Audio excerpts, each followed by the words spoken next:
Amados hermanos, el Señor les bendiga, les llene de su gracia.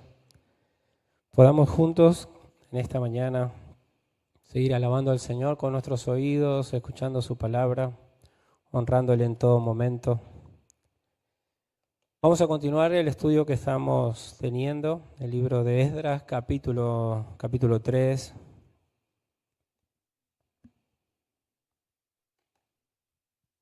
De a poquito vamos avanzando en lo que es el libro de Esdras. Ya, como habrá visto, hemos tenido 2 excursus, o sea, nos hemos alejado del libro para ir al libro de Ageo, para ir al libro de Zacarías y ver qué les hablaba el Señor a estos hombres, y hemos visto los paralelos entre Zorobabel y el Señor Jesucristo, y hemos visto también a Jesúa, el sumo sacerdote, en comparación con nuestro Señor Jesucristo. Esas figuras son muy importantes porque hablan de el Señor Jesús como gobernante y el Señor Jesús como el sumo sacerdote.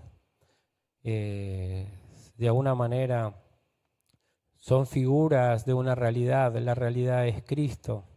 Y hoy vamos a ver lo que es la restauración del altar y del culto al Señor. Ellos ya están en la tierra hace aproximadamente 1 año y edificaron sus casas. Es por eso que Ageo los va a retar. No está mal edificar nuestra casa, está mal descuidar la casa del Señor. Entonces ellos se ocuparon mucho de sí mismos y descuidaron la obra. Por eso es que Ageo los exhorta a que se pongan a trabajar. Y recién en el capítulo 3 ellos van a ponerse a trabajar. Amén. Vamos a orar, vamos a pedir que el Señor nos ayude. ¿Quién es suficiente para esta tarea? No es fácil para el predicador y tampoco es fácil para los hermanos que escuchan, porque necesitamos estar atentos para comprender un montón de simbologías que representan una realidad hoy. Y vamos a estar hablando de eso más adelante. Oramos. Señor, muchas gracias por el privilegio que tenemos de ser enseñados por ti, pero en esta mañana muy particular para nosotros, Señor, porque nos congregamos de tarde contigo. Pero en esta mañana, mi Señor, tú nos has congregado en tu nombre. Y hemos venido a alabarte. Hemos venido a decirte que te amamos con todo nuestro corazón. Que sin ti somos inútiles. Que nada tenemos. Que los años que hemos vivido alejados de ti fueron los peores de nuestra vida. Pero del día que te hemos conocido, hemos seguido teniendo problemas, pero siempre estuviste con nosotros. Y es tu presencia la que nos da descanso. Es tu presencia la que nos da paz. Es tu presencia la que le da sentido a cada día, a cada mañana de nuestra vida. Hoy, Señor, que vamos a abrir tu palabra, te pido que nos ayudes. Nos ayudes a escuchar y nos ayudes a predicar. Porque ¿quién es suficiente para esta tarea? Ayúdanos, Padre. Ten misericordia de nosotros. En el nombre de Cristo. Amén. Vamos a leer 6 versículos del capítulo 3, del versículo 1 al 6. Y vamos a estar meditando estos versículos. Tiene el mismo título que yo le he puesto al sermón, Restauración del altar y del culto. Dice, cuando llegó el mes 7, y estando los hijos de Israel ya establecidos en las ciudades, se juntó el pueblo como un solo hombre en Jerusalén. Entonces se levantaron Jesúa, hijo de Josadac, y sus hermanos, los sacerdotes, y Zorobabel, hijo de Salatiel, y sus hermanos, y edificaron el altar del Dios de Israel, para ofrecer sobre él holocaustos, como está escrito en la ley de Moisés, varón de Dios. Y colocaron en el altar sobre su base, porque tenían miedo de los pueblos de la tierra, y ofrecieron sobre él holocaustos a Jehová, holocausto por la mañana y por la tarde. Celebraron asimismo la fiesta solemne de los tabernáculos, como está escrito, y holocaustos cada día por orden, conforme al rito, cada cosa en su día. Además de esto, el holocausto continuo, las nuevas lunas y todas las fiestas solemnes de Jehová y todo sacrificio espontáneo, toda ofrenda voluntaria a Jehová. Desde el primer día del mes séptimo comenzaron a ofrecer holocaustos a Jehová. Hasta acá yo voy a verlo, pero voy a completar el versículo. Pero los cimientos del templo de Jehová no se habían echado todavía. Amén. Dice Carlos Spurgeon, el pecado y el infierno están casados. Repito, el pecado y el infierno están casados, a menos que el arrepentimiento declare el divorcio. Lo único que al pecador le puede hacer ir al cielo es que se arrepienta de sus pecados. Eso es lo que dice Spurgeon. Si no, estamos condenados a ir al infierno. Nuestro texto comienza diciendo cuando llegó el mes séptimo. Y esta narrativa que venimos viendo no nos dice cómo fue el viaje de los israelitas, no nos comenta Esdras cómo fue su viaje, ni cómo se asentaron en la ciudad de Jerusalén, no nos dice, bueno, la familia de tal fue a este lugar, no nos comenta nada de eso. Porque el interés de Esdras y del Espíritu Santo es que nos concentremos en el templo de Dios y la restauración del culto nuevamente a nuestro Dios. Ya lo dijimos varias veces, que sin pueblo no puede haber templo ni culto. Y es por lo que tenemos el largo capítulo 2, y están las listas de todas las familias, y también tenemos las listas de los oficiales y los responsables de todas estas cosas. Pero Esdras bien terminó de mostrar las familias y decir que ya volvió X cantidad de pueblo. Rápidamente, capítulo 3, procede a describirnos la edificación de la casa de nuestro Dios. Y esto dice, cuando llegó el mes séptimo. Este mes para nosotros es finales de septiembre y principios de octubre. No sabemos los tiempos en que los exiliados salieron de Babilonia, no lo sabemos bien, ni el tiempo que estuvieron en Jerusalén cuando regresaron, pero sí sabemos que estaban en el primer año, y digo esto porque capítulo 3, versículo 8 dice que en el año segundo de su venida a la casa de Dios en Jerusalén, en el mes segundo comenzaron la obra. Y todavía no comenzaron la obra, entonces estamos dentro del primer año que ellos ya estaban en Jerusalén. La historia de cómo se ubicaron en la tierra y la construcción de sus casas particulares no es de interés de nuestro autor. Para el pueblo de Dios no hay cosa mucho más relevante que no nos interesa lo nuestro. Lo más importante para su pueblo es la relación que tenemos con nuestro Dios, sin la cual Israel no puede ser Israel y sin la cual la iglesia no puede ser la iglesia. Hermanos, si no tenemos relación con nuestro Dios, no podemos ser la iglesia.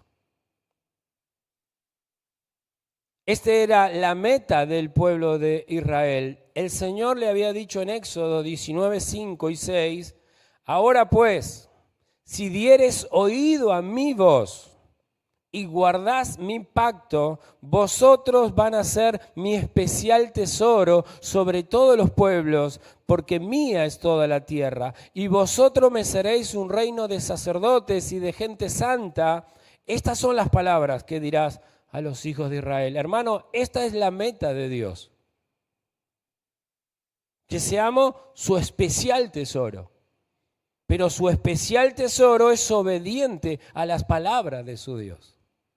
No podemos llegar a la meta de Dios de ser su especial tesoro cuando nos comportamos como en la época de los jueces, que cada uno hace lo que bien le parece.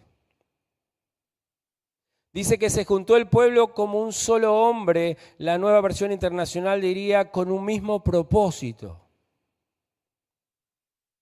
Jorge nos contaba y nos hacía recordar de alguna manera el éxodo desde Cuchacucha a Balcarce, ¿no?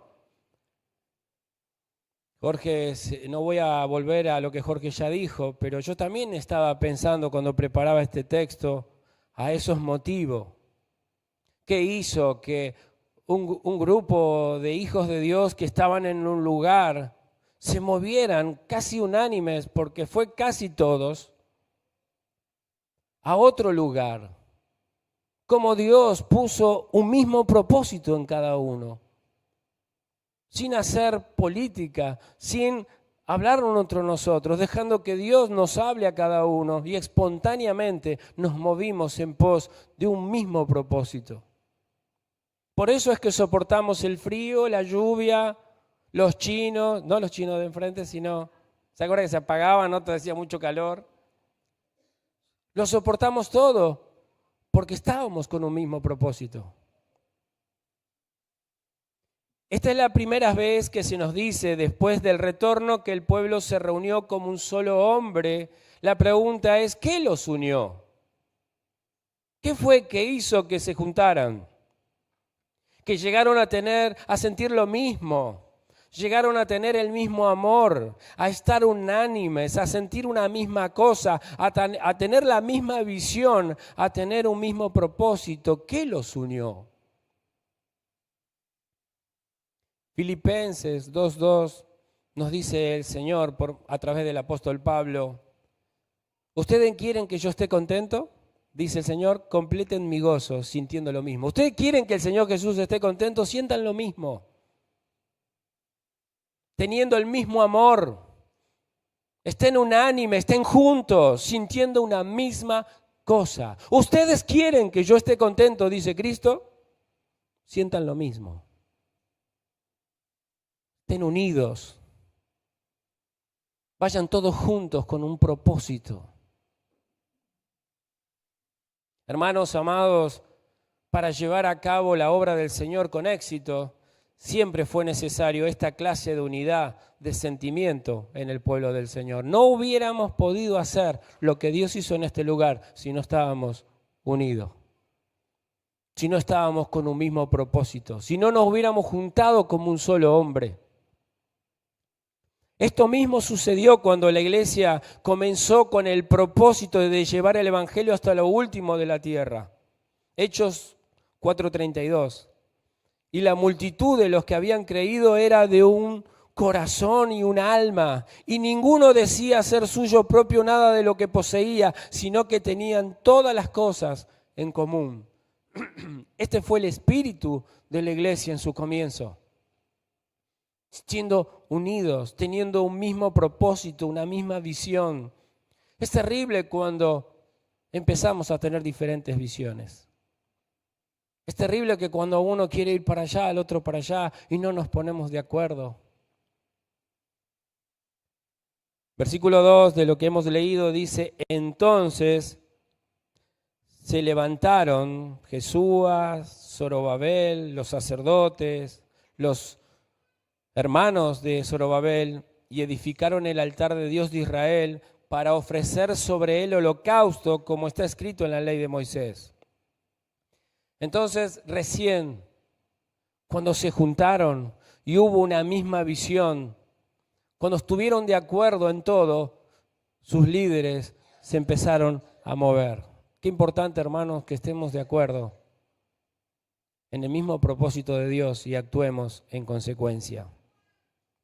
Ya que el autor está por narrar la construcción del altar de Dios, el cual debe ser ministrado por sacerdotes y no por líderes civiles, es necesario que el que encabece la lista sea Jesúa y no Zorobabel. Hasta acá siempre fue Zorobabel al frente, porque todo eran cosas políticas, civiles de la nación. Pero cuando se trató del altar, cuando se trató del templo, ¿quién fue adelante? El sacerdote. Por eso es que hicimos la explicación de Jesús y el Señor Jesucristo. Las cosas santas la tenía que hacer el sumo sacerdote. Y dice en nuestro texto que se levantaron. Esto ya lo vimos en el capítulo 1, versículo 5. Esta expresión de levantarse no significa que estaban sentados o acostados. No. Está queriendo decir que asumieron el compromiso de la tarea que tenían por realizar. Volvieron a identificarse con la visión. Yo me imagino que cuando llegaron a Jerusalén, y pasó un mes, y pasó 2, y construyeron sus casas, y empezaron a trabajar, y alguno ya empezó a poner alguna herrería, el otro puso, vendía ollas, como que se empezaron a sentir cómodos, y se olvidaron del propósito por el cual habían sido llamados prontamente. Dígame, hermano, si no nos pasa que todo el tiempo nos olvidamos del propósito que Dios nos llamó. Y nos encontramos como Pinky Cerebro, queriendo conquistar el mundo todos los días. No sé, dije un dibujito, no sé si ustedes lo conocen todo. Pero son 2 dibujitos que planean conquistar el mundo. Nosotros nos parecemos todos los días queriendo conquistar el mundo y nos olvidamos para lo que Dios nos llamó. En otras palabras, entregaron sus vidas, sus fuerzas al servicio del Señor. Eso significa se levantaron. Qué bueno sería que esta expresión se levantaron caracterizara a la iglesia de Balcarce. Si alguno de nosotros tiene una visión distinta, se siente sin fuerza o está desanimado, que hoy por medio de esta palabra pueda levantarse como nuestros hermanos israelitas en tiempo de Jesús y unirse al servicio de nuestro Dios con ánimo renovado. Que esta palabra te sirva para levantarte una vez más. Tener el mismo propósito que Dios nos llamó a todos y avanzar. Spurgeon dijo algo más, dijo que el pecado de no hacer nada debe estar cerca de ser el mayor de todos los pecados, porque incluye la mayoría de los demás. Hermanos, no hacer nada para Dios es un pecado. No moverse, no acudir al llamado, al propósito que Dios tiene con nuestra vida, es un pecado que traerá muchos más. Lo único que nos tiene a línea en esta batalla es servir a nuestro Dios con un propósito renovado para su gloria. Y dice nuestro texto que edificaron el altar de Dios de Israel. Es muy importante que veamos por dónde se comenzó la edificación de este templo. No se arrancó por el lugar santo, no se comenzó por el lugar santísimo, tampoco arrancaron por las paredes, ni siquiera por los cimientos. Porque tanto para ellos antes y como para nosotros hoy, no se puede empezar a construir la casa espiritual del Señor si no hay perdón de nuestros pecados. Si tus pecados no son perdonados, si no te arrepentiste de tus pecados, no podés construir nada con Dios. Si no se quita el pecado de en medio de la relación entre Dios y vos, no puede haber comunión. Dios no está dispuesto a vivir con nosotros si vamos a vivir como demonios. Dios no está dispuesto a andar con nosotros si no vamos a abandonar nuestro pecado. Por eso lo primero que está en el templo de Dios es el altar. Burke Parson dijo, aunque muchos dicen que Dios aborrece el pecado, pero ama al pecador, no es el pecado lo que Dios condena en el infierno. Dios condena a los pecadores. Suena muy lindo la frase que Dios ama al pecador, pero aborrece al pecador. No, es al pecador a quien Dios va a condenar en el infierno por no haberse arrepentido de sus pecados. O se quita el pecado y hay relación con Dios, o permanece el pecado. Y lo único, como dijo Spurgeon, el pecado y el infierno están casados, salvo que haya arrepentimiento. Ahora la pregunta es, ¿y esto es nuevo? ¿Esto recién se enteraron Esdras y los muchachos? De ninguna manera. Veamos algunos ejemplos que tiene Dios con Noé, con Abraham y con Jacob. Noé sale del arca, después del diluvio, sale del arca con los animales y su comunión con Dios depende del altar. Génesis 8:20. Y edificó Noé un altar a Jehová y tomó de todo animal limpio, de toda ave limpia y ofreció holocausto en el altar. Ya no había quedado nadie de los pecadores que fueron arrasados por agua en el diluvio. Sale Noé del arca y lo primero que hace es levantar un altar para que sus pecados sean corridos y poder tener relación con el Dios que lo salvó en el arca. Vayamos a Abraham. Génesis 12:7. Y apareció el Señor a Abraham y le dijo: a tu descendencia daré esta tierra. Y edificó allí un altar a Jehová, quien le había aparecido. Abraham entiende exactamente lo mismo. Para que yo tenga comunión con este Dios que se me aparece, tiene que haber un altar. Tiene que haber una ofrenda hacia Él. Vayamos a Jacob, Génesis 35, del 1 al 7. Dijo Dios a Jacob: levántate y sube a Betel y quédate allí y haz allí un altar al Dios que te apareció cuando huías de tu hermano Esaú. Entonces Jacob dijo a su familia y a todo lo que con él estaban: quitad los dioses ajenos que hay entre vosotros y limpiaos y mudad vuestros vestidos. Y levantémonos y subamos a Betel y haré allí altar al Dios que me respondió en el día de mi angustia y ha estado conmigo en el camino que he andado. Así dieron a Jacob todos los dioses ajenos que había en poder de ellos y los zarcillos que estaban en sus orejas. Y Jacob los escondió debajo de una encina que estaba junto a Siquem. Y salieron y el terror de Dios estuvo sobre las ciudades que había en su alrededor y no persiguieron a los hijos de Jacob. Y llegó Jacob a Luz, que está en tierra de Canaán, él y todo el pueblo que con él estaba, y edificó allí un altar y llamó el lugar el Betel, porque allí le había aparecido Dios cuando huía de su hermano. Hermanos, Jacob tenía miedo de los enemigos. Y para que Dios estuviera en comunión con él, y Dios estuviera a su favor, y Dios lo defendiera, y Dios lo cuidara, y Dios lo guiara, necesitaba Jacob sacar su pecado del medio y entregar todos sus ídolos para que el Dios de Israel sea su cuidador. Estos hombres entendían que sin el altar el pueblo de Dios no puede existir, porque sin sacrificio no puede haber la purificación que Dios requiere de cada uno de nosotros. Por lo tanto, antes de hacer cualquier cosa para Dios, lo prioritario es tratar con nuestro pecado y la única manera es levantar un altar.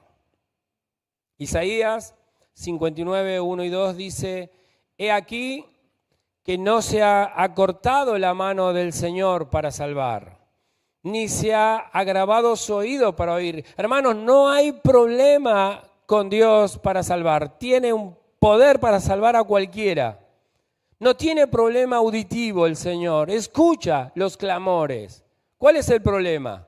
Pero vuestras iniquidades han hecho división entre vosotros y vuestro Dios, y vuestros pecados han hecho ocultar de vosotros su rostro para no oír. Nuestro pecado, yo sé que hay mucha gente que no le gusta hablar del pecado. A mí me encanta porque es mi problema. No tengo otro problema. El pecado es nuestro problema. Todos los días de nuestra vida es nuestro problema. Pero queremos hablar de otras cosas que nos parecen más divertidas, más lindas. Hablemos de casa, de auto, de viajes. No, yo quiero hablar de mi problema. Es mi pecado lo que hace división entre Dios. Es tu pecado lo que no te deja adorar y ver al Señor. Es tu pecado lo que te hace no orar cada mañana. Es tu pecado lo que te hace no alabar al Señor.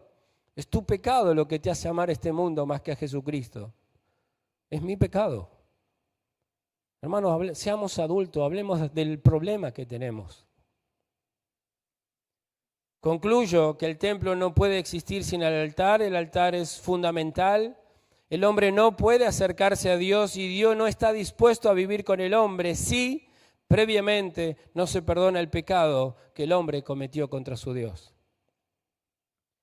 Si trasladamos a nuestro tiempo lo que venimos hablando sería, no puede existir el templo espiritual de Dios sin la cruz de Jesucristo.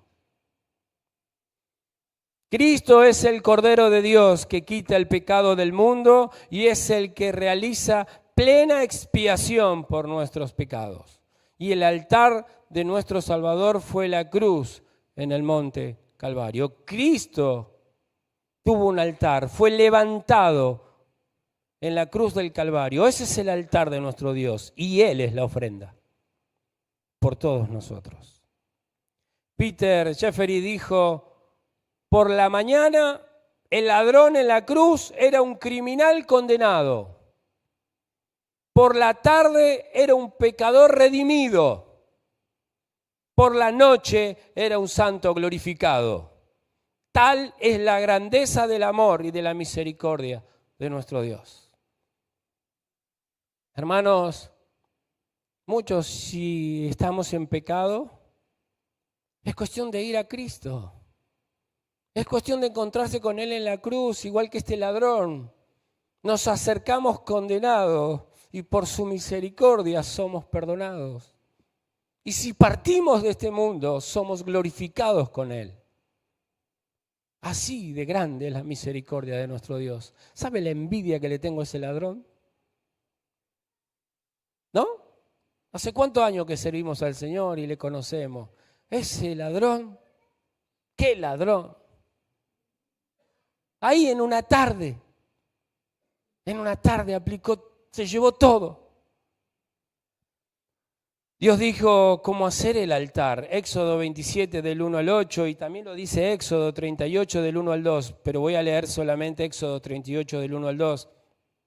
Y los israelitas hicieron como Dios le dijo, dice así: igualmente hizo de madera de acacia el altar del holocausto, su longitud de 5 codos, 2 metros y medio, y su anchura de otros 5 codos, o sea, de 2 metros y medio por 2 metros y medio, un cuadrado, y de 3 codos de altura, 1 metro y medio de alto. E hizo sus cuernos a sus 4 esquinas, los cuales eran de la misma pieza, y los cubrió de bronce. O sea, el altar, que era de 2 metros y medio por 2 metros y medio, de 1 metro y medio de alto, era todo de madera de acacia, una madera dura, una madera firme, la mejor madera, pero toda revestida de bronce. Los israelitas solo construyeron el altar. Los utensilios, si ustedes recuerdan, leímos Esdras 1 a 1, el rey Ciro se los devolvió. Por eso dice Esdras 1:11, 1:11. Todos los utensilios de oro, de plata, eran 5.400. Todos los hizo llevar Sesbazar con los que subieron del cautiverio de Babilonia a Jerusalén. Se ahorraron el trabajo de hacer los utensilios porque el mismo rey Ciro se los entregó. Y esto dice nuestro texto, para ofrecer sobre él, sobre el altar, holocausto, como está escrito en la ley de Moisés, el varón de Dios. Otra versión, en la Nueva Versión Internacional, dice, según lo estipulado en la palabra de Dios. Hermanos, estamos, como bien hablaban nuestros hermanos, el hermano Esteban, cuando hizo la introducción, en la apertura de hablar de la confusión en que vivimos. Gran parte de la confusión lo hacen los supuestos cristianos, que nos dicen que mientras lo hagamos de buen corazón a Dios le agrada. Hagamos cualquier cosa, mientras lo haga de corazón Dios está contento. No, hermanos, no. No es lo que yo quiero hacer, es lo que está estipulado en la palabra de Dios. Dios nos ha dicho cómo quiere que le adoremos. Dios nos ha dicho cómo quiere que nos acerquemos. No está negociando su santidad con nosotros. Las instrucciones de cómo debían ser los holocaustos o sacrificios en el nuevo altar están en Éxodo 20, no lo voy a leer porque es muchísimo, Éxodo 29, Levítico 1, Levítico 3.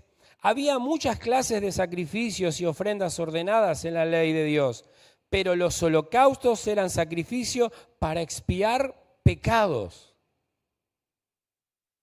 La expiación del pecado era un requisito inevitable para que Dios morara con su pueblo.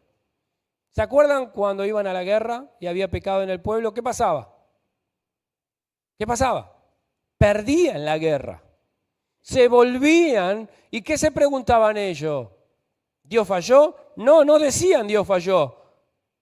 ¿Qué hicimos? Y se ponían a revisar y oraban. ¿Y qué le decía el Señor? Uno de entre vosotros ha pecado y ha tomado cosas del anatema. Yo a veces digo, Señor, ¿por qué no le dijiste dónde era? Es este. No. El Señor nos pide que nos examinemos, que busquemos. Y encontraron la tienda donde estaba el pecado. Hermanos, nosotros solemos usar palabras que a veces, no sé, hermanos, si usted está familiarizado, a mí me cuesta. La palabra expiación, la palabra redención, la palabra remisión, la palabra propiciación, ¿no? Son palabras que suenan todas medio parecidas, pero son muy importantes para nuestra vida. Yo solamente rapidito se las digo. Expiación es limpieza de culpa. Limpieza de culpa. Redención es hacer cosas nuevas. He aquí, el Señor hace todas las cosas nuevas. Somos nueva criatura. Redención. No es que Dios nos salva y nos tiene en la misma condición. No funciona así. Dice la Biblia que de ser sus enemigos, somos sus hijos. Hay un cambio tremendo. No somos sus conocidos solamente, somos sus hijos. Remisión es retroceder un proceso hacia atrás. Es quitar algo. Y propiciación significa satisfacer al Señor, porque a alguien ofendimos. Al que ofendimos tiene que estar conforme con lo que se pagó. ¿Vieron cuando usted se atrasa con una deuda? ¿Qué empieza a suceder con la deuda? Si era 100, ¿qué empieza a pasar? ¿Empieza a crecer o no? ¿Qué pasa si usted le dice, sí, pero tengo 80? No, ¿qué 80? Ya está en 200 tu deuda. Bueno, pero tengo 100. No, ¿y yo qué gano? Te di 100, me devuelves 100 hace meses que me debes. Bueno, tengo 130. Bueno, ahí ya se podría empezar a ver que algo le puede quedar. Hermanos, Dios tiene que estar conforme con el sacrificio. Dios tiene que estar de acuerdo con el pago. Dios tiene que quedar satisfecho con la ofrenda. Por eso la propiciación tiene que ver que Dios quedó satisfecho con estas ofrendas en el altar. Hermanos, Éxodo 29, 42 dice, esto será el holocausto continuo por vuestras generaciones, a la puerta del tabernáculo de reunión delante de Jehová, en el cual me reuniré con vosotros para hablarlos allí. Allí me reuniré con los hijos de Israel y el lugar será santificado con mi gloria. Santificaré el tabernáculo de reunión y el altar. Santificaré asimismo a Aarón y a sus hijos para que sean mis sacerdotes. Y habitaré entre los hijos de Israel y seré su Dios. Y conocerán que yo soy Jehová su Dios, que los saqué de Egipto para habitar en medio de ellos. Yo, Jehová su Dios. Es de destacar que el texto que acabamos de leer dice que el holocausto será todos los días. Todos los días. Por eso es muy importante. Y no solo todos los días, este altar está a la puerta del tabernáculo de reunión. ¿Se acuerdan nuestro corito? Señor, llévame a tus atrios. ¿Se acuerdan? Al lugar santo, al altar de bronce. Eso es lo que estamos viendo en este día. Es el altar de bronce. Es lo primero que encontramos cuando entramos a los atrios, a la presencia de Dios. El altar. De alguna manera le está diciendo a los israelitas, quieren entrar y reunirse conmigo y ser santificados para entrar en el lugar santo y santísimo, y que no solo sea una reunión, sino que vivamos juntos, al punto que me lleguen a conocer que yo soy Dios, que los libré de sus pecados. Está bien, dice Dios, pero la puerta de entrada es el altar con el completo holocausto que les estoy pidiendo. Si no, van a entregar sus confesiones y sus pecados y va a haber una ofrenda de olor fragante, no podemos tener comunión.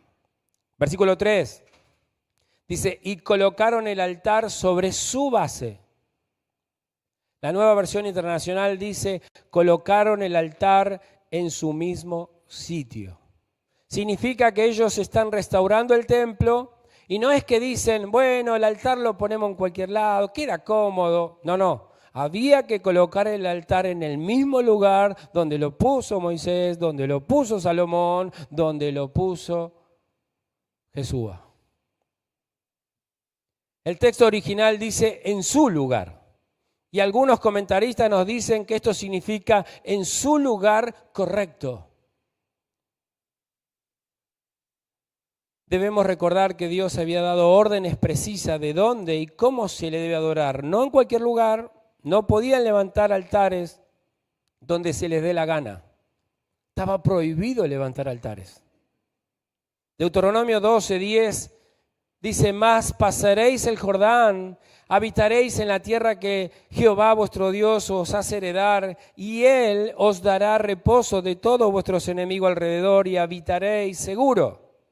Y al lugar que Jehová vuestro Dios escogiere para poner en él su nombre, allí llevaréis todas las cosas que yo os mando, vuestros holocaustos, vuestros sacrificios, vuestros diezmos, las ofrendas elevadas de vuestras manos, y todos los escogidos de los votos que hubieres prometido a Jehová. Y os alegraréis delante de Jehová vuestro Dios, vosotros, vuestros hijos, vuestras hijas, vuestros siervos, vuestras siervas, y el levita que habita en vuestras poblaciones, por cuanto no tiene parte ni heredad con vosotros. Cuídate de no ofrecer tus holocaustos en cualquier lugar que vieres, sino que en el lugar que Jehová escogiere, en una de tus tribus, allí ofrecerás tus holocaustos, y allí harás todo lo que yo te mando. Cuídate de no ofrecer tus holocaustos en cualquier lugar que a vos se te ocurra. Esto lo vamos a ver. Para Dios es tan importante el lugar que los israelitas casi entraron en una guerra civil. Ya Jorge lo leyó esto en una de sus exposiciones. ¿Se acuerdan en el libro de Josué que las 2 tribus y media, la tribu de Rubén, la tribu de Gad y la tribu de Manasés, del otro lado del Jordán, tenían sus tierras y edificaron un altar similar al de Jerusalén? Y llegó y se levantó todo Israel, se preparó para la guerra para ir a destruir a los rubenitas. Y esto es lo que dice Josué 22-29. Esta es la respuesta de los rubenitas, de los de Gad y de Manasés, a todas las tribus de Israel que vinieron a destruirlo por levantar un altar en un lugar que Dios no dijo. Esta es la respuesta. Nunca tal acontezca que nos rebelemos contra el Señor o que nos apartemos hoy de seguir a Jehová, edificando altar para holocausto, para ofrenda o para sacrificio, además del altar de Jehová nuestro Dios que está delante de su tabernáculo. ¿Pueden ver? Que nunca acontezca. Ellos le están diciendo, no, nosotros lo estamos haciendo para recordarle a nuestra gente que pertenecemos al mismo pueblo, pero acá nunca se va a hacer una ofrenda. Acá nunca se va a hacer un sacrificio. Acá nunca van a hacer una ceremonia. Recordemos el historial del lugar que escogió para levantar su altar. Abraham, voy a ir rápido porque se me va a hacer largo. En Génesis 22, no lo voy a leer, es donde Abraham va a ofrendar a Isaac. Y en el lugar que lo hizo fue en la tierra de Moriah. Cuando ya estaban los israelitas en la tierra prometida, en los tiempos de David, después de pecar censando al pueblo, ¿se acuerda que David censó al pueblo y esto fue un pecado grave porque estaba prohibido censar al pueblo de Dios? Segunda de Samuel 24:16 dice, y cuando el ángel extendió su mano sobre Jerusalén para destruirla, Jehová se arrepintió de aquel mal y dijo el ángel que destruía al pueblo, basta ahora, detén tu mano. Y el ángel de Jehová estaba junto a la era de Araúna Jebuseo. En esta era de este Araúma, que también es Ornán el Jebuseo, porque recuerde cuando leemos Primera de Crónicas o Segunda de Crónicas, son los comentarios de Samuel y Primera y Segunda de Reyes. Crónica es un comentario para los exiliados de Samuel y de Primera y Segunda de Reyes. Por eso siempre cuando leemos Crónica, leemos una explicación de algo que sucedió en los tiempos de los reyes. Y eso nos dice en Primera de Crónica 21:15, y envió Jehová el ángel a Jerusalén para destruirla, lo mismo que nos dice Samuel. Pero cuando él estaba construyendo, miró Jehová y se arrepintió de aquel mal y dijo al ángel que destruía, basta ya, detén tu mano. Y el ángel de Jehová estaba junto a la era de Ornán Jebuseo. Y es en precisamente esta era donde Dios ordenó construir el altar. Este fue el lugar que David le compró a Ornán para edificar el templo. Es en este lugar donde el rey Salomón va a construir el templo. Pero quiero mostrarle algo, Segunda de Crónicas 3:1. Van a ver que es el mismo lugar donde Abraham quiso sacrificar a Isaac. Segunda de Crónicas 3:1. Comenzó Salomón a edificar la casa de Jehová en Jerusalén, en el monte Moriah, que había sido mostrado a David su padre en el lugar que David había preparado, ¿dónde? En la era de Ornán Jebuseo. Bien, no es que Dios sacrifica y levanta altar en cualquier lado, es siempre el mismo lugar. Este es el lugar de las promesas de Dios. ¿Se acuerda que dijo Abraham cuando el Señor le proveyó un corderito? El Señor proveerá. Este altar, este lugar, este monte es donde Dios nos provee nuestra solución. Donde en vez de morir nosotros, muere otro en nuestro lugar. También en este monte fue donde Dios le dijo al ángel, basta, deja de destruir la ciudad. Este es el lugar donde Dios tiene misericordia de nosotros. Donde en vez de destruirnos, nos envía gracia. Frena la mortandad por amor. Y nos envía misericordia. Ahora bien, ¿y qué con nosotros? ¿Hay un lugar donde tenemos que levantar un altar? En estos tiempos, ¿levantamos un altar? ¿Hay algún lugar particular que tenemos que ir? Algunos dicen que es Luján. Para nosotros el lugar físico ya no tiene importancia. El Señor le dijo a la samaritana en Juan 4, 21, 23, mujer, créeme, la hora viene cuando ni en este monte ni en Jerusalén adoraréis al Padre. Vosotros adoráis lo que no saben, nosotros adoramos lo que sabemos, porque la salvación viene de los judíos, mas la hora viene, y ahora es, cuando los verdaderos adoradores adorarán al Padre en espíritu y en verdad, porque también el Padre tales adoradores busca que le adoren. Hermanos, no hay un lugar físico para adorar a Dios. Se adora de forma espiritual y puesto los ojos en Jesús, el autor y consumador de nuestra fe. En la nueva era introducida por nuestro Señor Jesús, los valores materiales, los sacrificios, el altar, los utensilios, tienen que ceder lugar a lo espiritual.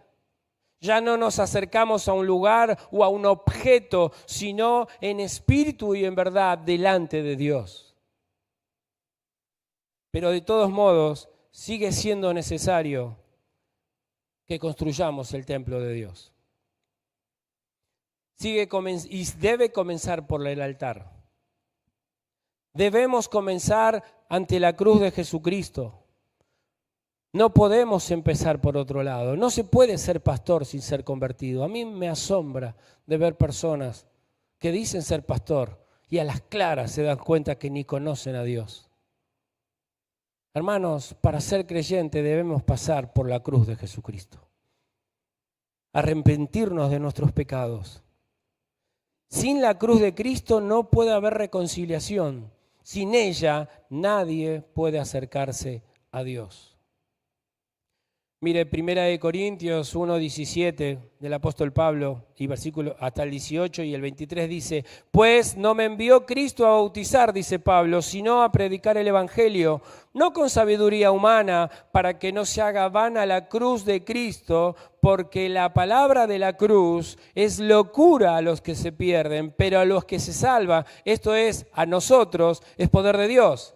Pero nosotros predicamos a Cristo como crucificado.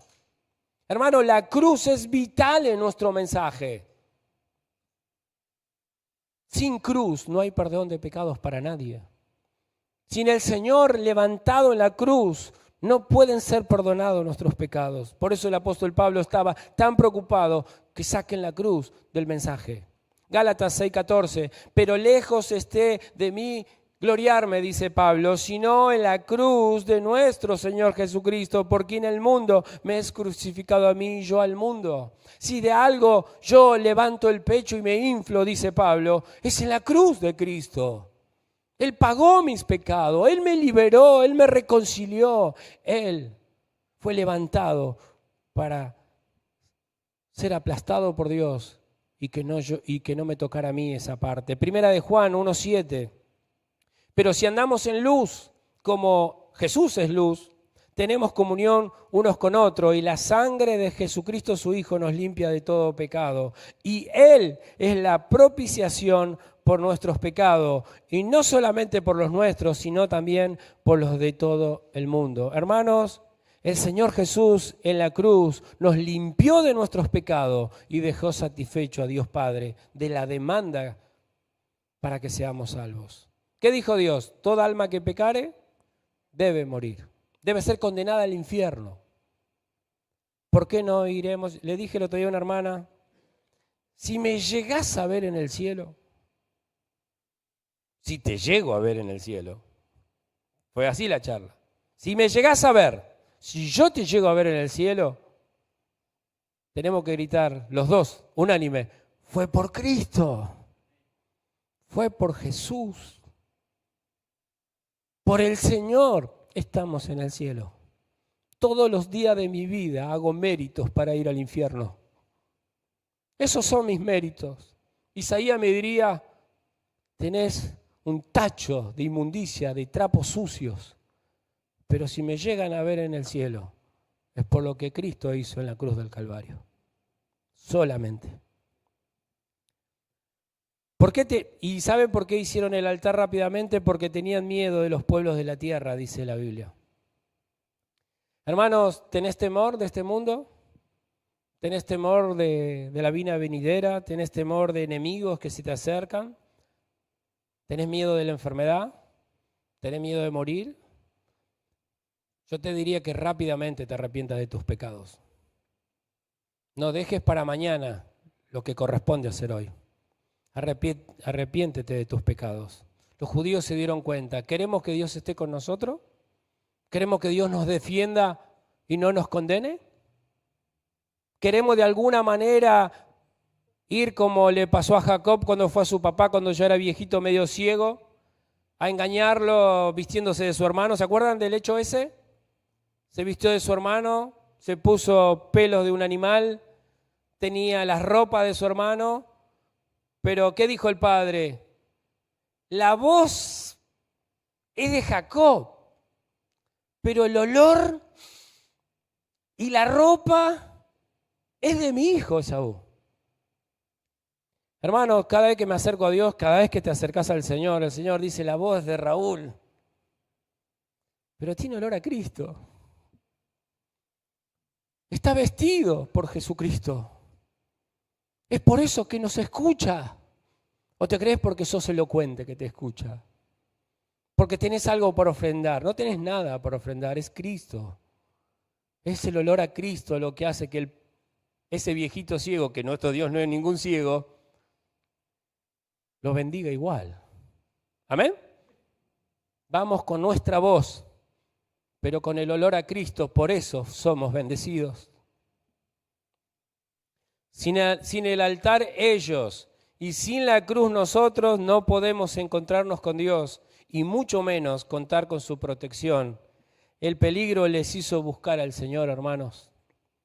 Qué enseñanza para todos nosotros. Ellos en su temor buscaron refugio en el Señor.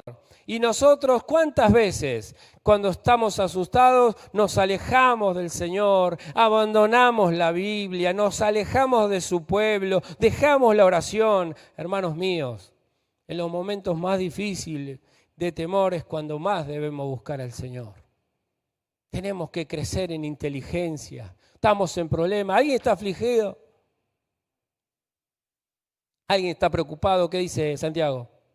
Ore al Señor. ¿Están contentos? Canten alabanza. ¿Están enfermos?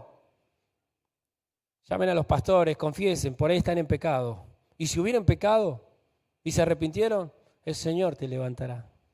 Porque hermanos, cuando enfermamos por un pecado, y esto se lo digo porque lo reflexiona en mi corazón, si nuestras enfermedades vienen por un pecado, vos andá al consultorio que quiera, ¿eh? Andá a la clínica Córdoba, no sé si existe, andá al Agüero, andá donde vos quieras, no te vas a sanar. Vos necesitas confesar tu pecado al Señor y que Él te levante. ¿Amén? Y ofrecieron sobre él holocaustos a Jehová, holocausto por la mañana y por la tarde. Voy a ir rápido. Y en nuestro caso, un solo sacrificio nos basta. El Cordero de Dios, ofrecido una sola vez y para siempre. Pero hermano, no está de más. Nosotros tuvimos una ofrenda única. Nosotros no tenemos que todos los días traer un animalito, traer palomas, a la mañana, a la tarde. Sistema sacrificial caducado. Por nosotros Dios dio a su Hijo una ofrenda, una sola vez y para siempre. Pero no está de más que tengamos en mente diariamente, por la mañana y antes de irnos a dormir, de reconocer que somos pecadores y que estamos en la presencia de un Dios santo cada día. Acordate que tenés que confesar tus pecados cada día al Señor. O te vas a dormir tan bien. O tuviste un día tan perfecto que no tienes nada que decirle al Señor. Señor, perdóname. Este día fue horrible. Porque te ofendí desde que me levanté hasta que me acosté. Te pido perdón. Ayúdame. Tené misericordia de mí. Y créeme que no vas a necesitar pastillas para dormirte. La paz de Dios te va a hacer dormir porque le pediste perdón. No está de más que cada mañana y cada tarde, noche, confesemos nuestros pecados y recordemos la santidad de nuestro Dios. Versículo 4 al 6. Celebraron asimismo la fiesta solemne, la de los tabernáculos, las ofrendas diarias, todo lo que el Señor ordenó. Esta fiesta de los tabernáculos, que otras versiones dicen que eran las fiestas de las enramadas, donde ellos dejaban sus casas, esas casas lindas que ya se habían hecho, ¿se acuerdan? Las abandonaban y se iban a vivir en chozas para recordar lo que el Señor hizo por ellos, para vivir humildemente, para sentir necesidades, para ayudarse mutuamente, para convivir de una forma precaria entre los hermanos. Y a su vez era una fiesta que los judíos debían abandonar todo lo que tenían para ir a estar con su Señor de forma humilde. Y quiero destacar algo de esta fiesta, Deuteronomio 16, 14. Dice, te alegrarás en tus fiestas solemnes, tú, tu hijo, tu hija, tu siervo, tu sierva y el levita, el extranjero, el huérfano, la viuda que vive en tus poblaciones. Todo el mundo se tiene que alegrar. 7 días celebrarás fiesta solemne a Jehová tu Dios en el lugar que Jehová escogiere, porque te habrá bendecido Jehová tu Dios en todos tus frutos y en todas las obras de tus manos, y estarás verdaderamente alegre. Hermanos, yo se los digo siempre cuando predico. ¿Cómo puede ser que andes triste si te fueron perdonados tus pecados? ¿Qué más querés? ¿El viajecito a Europa te va a hacer feliz? ¿Qué más querés? Tus pecados te fueron perdonados. Te alegrarás en tus reuniones. Estarás feliz. ¿Cuántos? Oh, reunión de damas de vuelta. Reunión de varones metieron de vuelta. Oh, asamblea. Te alegrarás y estarás verdaderamente alegre. Si el Señor te salvó, tenés que andar alegre, feliz. Dice que ofrecieron holocaustos continuos. En resumen, hicieron sacrificios diarios. Ellos hacían sacrificios diarios, mensuales, anuales. En nuestros tiempos, estas ceremonias para agradecer al Señor su providencia, su generosidad, ya no existen. Pero debemos recordar que el Nuevo Testamento nos enseña a ser agradecidos, hermanos. Colosenses 3:15, y la paz de Dios gobierna en vuestros corazones, a la que sí mismo fuiste llamados en un solo cuerpo, y sed agradecidos. ¿A qué venimos a congregarnos? A ser agradecidos. Primera Tesalonicenses 15:16, estad siempre gozoso, orad sin cesar, dad gracias en todo, porque esta es la voluntad de Dios para con vosotros en Cristo Jesús. ¿Se imagina tu Dios cuando te viene a ver malhumorado? Que no puedes concentrarte y cantarle de corazón porque estás preocupado. Hermanos, estarás verdaderamente alegre delante del Señor. ¿Se acuerda de Nehemías? Cuando veamos a Nehemías, Nehemías estaba preocupado porque nunca había estado triste delante del rey. Y nosotros nos presentamos ante Dios, parecen niños caprichosos. Hermanos, pase lo que nos pase, el Señor es nuestro gozo, nuestra alegría. Y la palabra que se repite en todos los sacrificios cuando ustedes lean es continuamente. Todo el tiempo somos agradecidos, todo el tiempo estamos contentos. Gracias, Señor, alcancé el colectivo, pensé que me dejaba.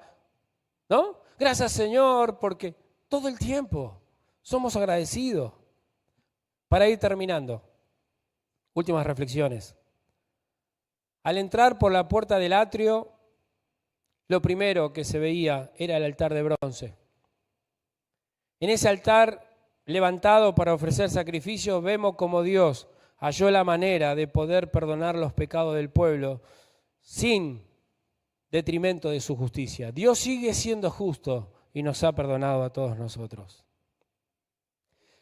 La posición del altar, ocupando el primer lugar en el recinto, nos enseña que las demandas y los derechos de Dios han de ser satisfechos antes de gozar de su comunión con Él. Y nos ayuda a entender el amor y su ira santa. Hermanos, cada vez que recordamos la cruz en las Santas Cenas, tenemos que saber el amor que nos tuvo a nosotros y lo terrible de su ira con su Hijo amado. Porque Él no fue perdonado, Él no fue escuchado para que nosotros seamos escuchados. Así se representa la muerte redentora del Mesías, la expiación hecha por el Señor Jesús cuando fue levantado en la cruz, en el sacrificio consumado sobre el altar de la cruz. Dios puede glorificarse en sí mismo. Allí podemos contemplar su bondad hacia el pecador salvo y la severidad justa hacia la víctima. Ellos cuando veían y llevaban un animalito, ellos veían lo bueno que era Dios, porque ellos iban justificados a su casa, pero veían lo que le pasaba al animalito. Lo degollaban, le sacaban todo, lo quemaban una parte, lo comían otra parte la tiraban afuera. ¿Vieron lo que le hacían al animalito? El altar fue el único lugar donde Dios se encontraba con Israel para reconciliación. Una víctima inocente era consumida allí para que no fuera el pecador consumido. Así, esta ceremonia nos enseña que la cruz es el único lugar donde el Señor puede reunirse con los pecadores salvos y reconciliarse con Él. Algo del altar, y termino. El altar era cuadrado. Esto habla de que es firme. La cruz de Jesús es firme. La cruz de Jesús, el altar donde Cristo fue nuestro holocausto, está firme para todo aquel que se quiera arrepentir. Sigue siendo el lugar firme donde nuestros pecados son perdonados. Era de 3 codos de altura, 1,5 metros. Algunos comentaristas dicen que esta referencia, que para arriba tenía 3 codos, está hablando que esta ofrenda era para la Santa Trinidad. Este altar, esta ofrenda era para el Padre, para el Hijo y para el Espíritu Santo. Se construyó con madera de acacia. Era una madera firme, pero la madera representa que es de la tierra, es Cristo encarnado. Pero también dice que esta madera fue cubierta de bronce para que pudiera soportar el calor. ¿Se imagina si hiciéramos una fogata con madera? ¿Qué quedaría? Nada. Cristo era humano, pero ese revestimiento de bronce del altar era para que podamos soportar el juicio de Dios, para que la llama del juicio de Dios no nos consuma. No podemos ignorar un último detalle que tenía este altar. Y está en Éxodo 20:26. Con esto voy a terminar. Dice, a este altar de 1,5 metros, no subirás por gradas a mi altar, para que tu desnudez no se descubra junto a él. Esto nos enseña que el hombre no puede por sus propios medios subir al altar de Dios. Es Dios quien desciende a nosotros. Hermanos, todo aquel que se quiera salvar por su propia fuerza, lo único que va a pasar es que se va a descubrir su desnudez, va a quedar avergonzado, va a quedar humillado. Nosotros debemos saber que debemos confiar en la cruz de Jesucristo. Debemos confiar en lo que Él ofrendió por nosotros y somos salvos. Y termino con Zacarías 9:9. Alégrate mucho, iglesia de Balcarce. Da voces de júbilo, hija de Jerusalén. He aquí tu rey vendrá a ti, justo y salvador, humilde. Y sigue el texto. Alégrate, iglesia. El Señor ha dado la solución para que estemos con Él en el cielo. No te lo pierdas por tener un corazón duro, rebelde, que quiera hacer su voluntad. Él nos llamó para que nos choquemos con este altar de bronce. Ya Cristo se entregó por nosotros. Nosotros los tenemos que recibir por la fe. Dios te bendiga, iglesia, hermano pastor. Amén. Nuestro Señor Jesucristo es el gran sumo sacerdote. Él es la ofrenda perfecta, el sacrificio perfecto, hecho una vez y para siempre. Y solamente por Él podemos tener una comunión verdadera con el Padre. Jesús dijo, yo soy el camino, la verdad y la vida. Nadie viene al Padre si no es por mí. Solamente a través de Cristo, hermano. No hay sacrificios nuestros, méritos nuestros, cosas que podamos hacer para llegar a Dios solamente por Cristo. Y en este peregrinar que tenemos cada día, debemos ir a Cristo constantemente. Él es nuestro abogado. Debemos acudir para tener una comunión verdadera, hermano. Gracias damos al Señor por Jesucristo, por su vida, por su obra, por su muerte en esa cruz, por la cual hoy tenemos vida nosotros y podemos acercarnos a Él confiadamente. Yo le invito a ponerse de pie.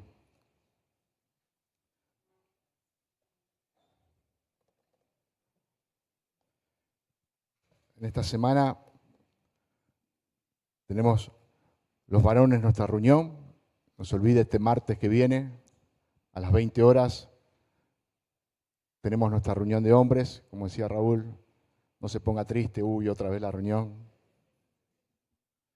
No piense solamente qué vamos a comer, habrá que traer plato, no habrá que traer plato, sino que el Señor nuevamente nos convoca, como cuerpo suyo, como iglesia, a estar delante de su presencia. ¿Hay algo más hermoso que el Señor nos convoque? Que el Señor nos reúna. ¿Sabe que un día vamos a estar todos los días alabándole y adorándole, postrados ante Él. Y Él nos convoca en este lugar humilde. Y Él está cuando nos convoca. Y Él busca tener comunión con nosotros. No se olvide, martes 20 horas, los varones. Y el sábado que viene, 15 y 30 horas, se reúnen las mujeres. Tienen su reunión en este lugar. Me decían que estén atentas al grupo que tienen de WhatsApp las mujeres, porque ahí van a llegar mensajitos acerca de la reunión de este sábado. Hermanos, antes de orar al Señor, quería agradecerles por sus oraciones. En medio de este tiempo difícil, del dolor, sinceramente he comprobado la bondad del Señor. Y en estos últimos días, en sus abrazos, en sus palabras de consuelo, he visto al Señor. Y sé que mis padres también. Y eso produce gozo en mi corazón. Y agradecimiento, gratitud al Señor por tener una familia y ser parte de Él. Hermanos, verdaderamente es más grande el gozo, la gratitud que el dolor. Y esto viene de parte del Señor. Y toda la gloria sea para Él. Le pido que sigamos orando por todos aquellos hermanos que están pasando por enfermedad, por dolor. No se olvide de José Antonelli, de Pino, de Marco Falón, de María Herrero. Hermanos que no pueden estar con nosotros. Van pasando los meses y no se pueden congregar, pero son parte de nuestra familia. Son parte del cuerpo de Cristo. Oremos por ellos, para que el Señor les fortalezca, para que el Señor les consuele, para que Él siga obrando en cada uno de ellos. Amén. Vamos a orar al Señor, vamos a darle gracias por esta mañana. Gracias porque un día más Él nos convocó y pudimos alabarle, y pudimos adorarle, y pudimos escuchar su voz. Padre Santo, alabamos y bendecimos tu nombre en esta hora. Gracias te damos porque tú eres bueno para con nosotros. Gracias porque tus misericordias son nuevas cada día. Y porque tú eres un Dios real, un Dios verdadero. No eres un Dios lejano, sino que eres un Dios cercano. Y que estás atento a cada una de nuestras necesidades. Eres nuestro consuelo, eres nuestra fortaleza. Eres nuestro pronto auxilio en la tribulación. Y constantemente podemos experimentar tu presencia, Señor. Tu palabra, tú nos has prometido que íbamos a tener aflicción, pero que tú ibas a estar con nosotros cada día. Gracias te damos, Señor, porque tu presencia es lo más precioso que podemos tener. Gracias por habernos insertado en el cuerpo, en tu cuerpo que es la iglesia. Gracias por la familia que nos diste, Señor.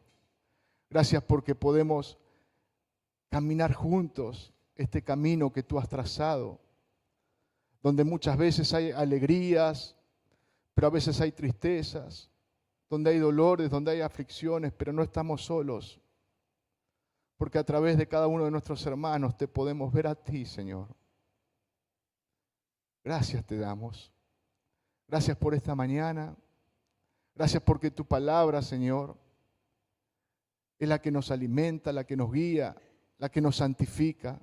Gracias porque una vez más tú nos hablas, Señor. Y ayúdanos a mirar a Cristo todo el tiempo. Que no pongamos nuestra mirada en este mundo, que no pongamos nuestra mirada en nosotros, sino que pongamos la mirada en aquel que es precioso, que es Jesucristo. Y en esta mañana ponemos delante de tu presencia a nuestros hermanos, aquellos hermanos nuestros que cursan enfermedades muchas veces que son largas, que son dolorosas, que pueden producir desánimo, temores en los corazones. Que tú les sostengas, Señor, que tú les fortalezcas, que tú seas su gozo cada día y que tu presencia sea más que suficiente. Te pedimos por José Antonelli, por Pino, por María Herrero, por Marcos, Señor. Hermanos nuestros que muchas veces no están con nosotros, pero pertenecen al mismo cuerpo, Señor. Fortalécelos, Señor. Ten piedad y ten misericordia. Y por cada uno de nosotros, Señor, que como hemos escuchado en esta mañana, podamos ser luz en este mundo que vive en tinieblas, en este mundo confuso que vive en la mentira. Nosotros podamos vivir en la verdad que eres tú, Señor.